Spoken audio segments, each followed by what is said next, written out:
50 के जो प्रकाश पांडे जी हैं, वो हमारे यहाँ से राजनगर विधानसभा से किसान मोर्चा बीजेपी के पूर्व अध्यक्ष थे और वर्तमान में उन्होंने अपनी पार्टी से त्यागपत्र दिया है। आइए उनसे बात करते हैं, पार्टी से त्यागपत्र देने का क्या कारण है और किस पार्टी में आए। मैं बहुत अच्छा प्रश्न, नमस्कार, आपने अच्छा प्रश्न पूछा पत्रकार महोदय।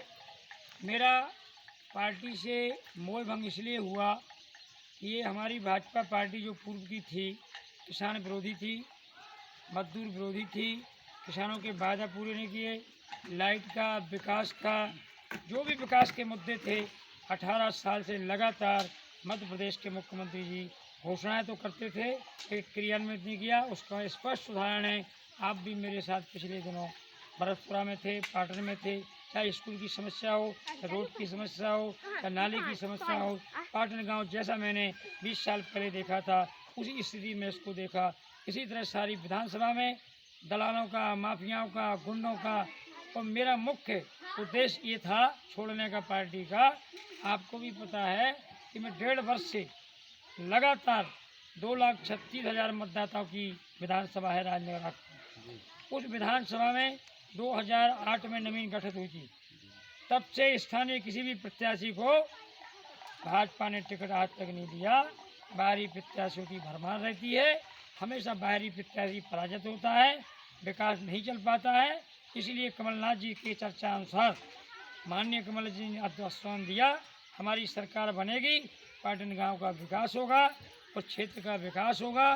साथ ही नादी राजा साहब ने भी अपने स्पष्ट भाषण में कहा है मेरे समक्ष, कि चाचा कहेंगे विकास के लिए तो जरूर किसानों के लिए, गरीब श्रमिकों के लिए, शिक्षित बेरोजगारों की लड़ाई लड़ूंगा।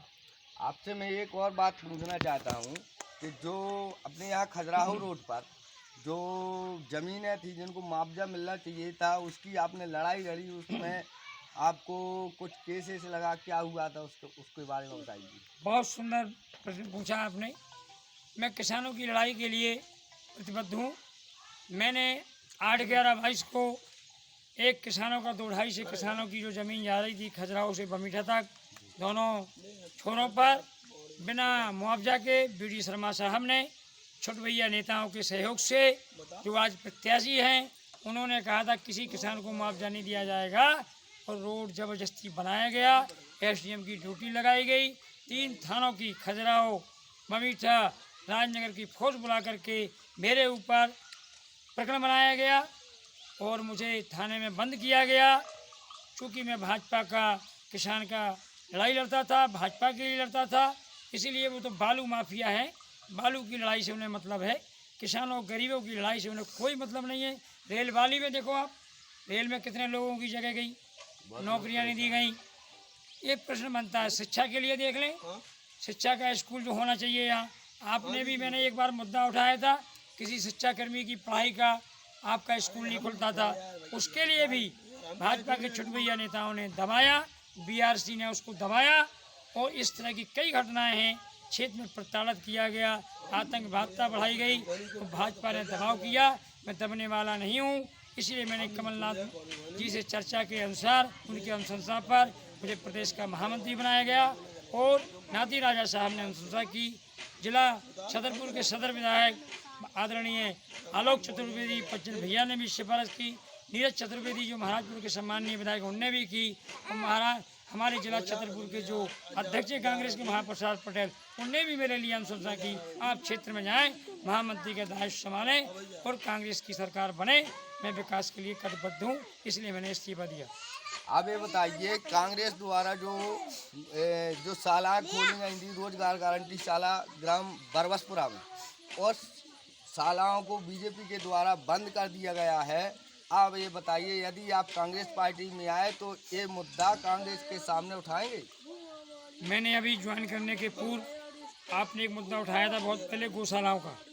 माननीय कमलनाथ जी ने गौशालाएं जिले में 100 से कम नहीं होंगी, 1 सैकड़ा से कम नहीं होंगी जिले के अंदर। हमारी विधानसभा में 2 दर्जन होंगी। गौशालाओं की दशा देखें, गौ माताएँ रोड पर बैठती हैं। मैं शिक्षा के लिए, गौशालाओं के लिए, किसानों के लिए मैं लड़ाई लड़ूंगा। मेरी सरकार बनने पर भी अगर कांग्रेस काम नहीं करेगी तो मैं अपने सरकार के सक्षम किसानों का प्रदर्शन करूँगा, कांग्रेस में काम कराऊँगा। मैं कटिबद्ध हूँ।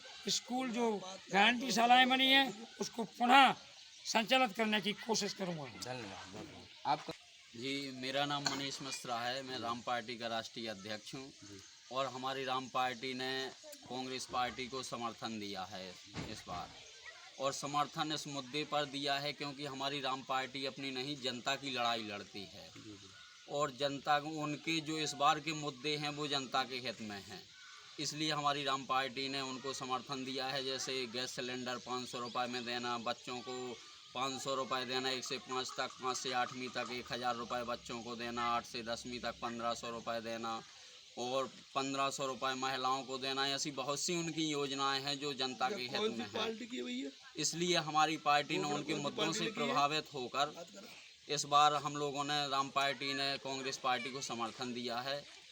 तो हम तो कांग्रेस के साथ हैं, हमारी पूरी पार्टी कांग्रेस के साथ है। और नमस्कार। देखिए, हमारे राजनगर विधानसभा में जैसे बीजेपी से बगावत करके आए प्रकाश पांडे जी, उन्होंने अपने विचार रखे। उन्होंने कहा कि कांग्रेस पार्टी में आकर के हमसे जो लड़ाई लड़ने पड़ेगी किसानों के लिए, मजदूरों के लिए और अन्य लोगों के लिए, जो शासकीय योजनाओं का लाभ है मिलेगा, वो सारा लाभ सभी को दिलाएंगे। उन्होंने यह आश्वासन दिया।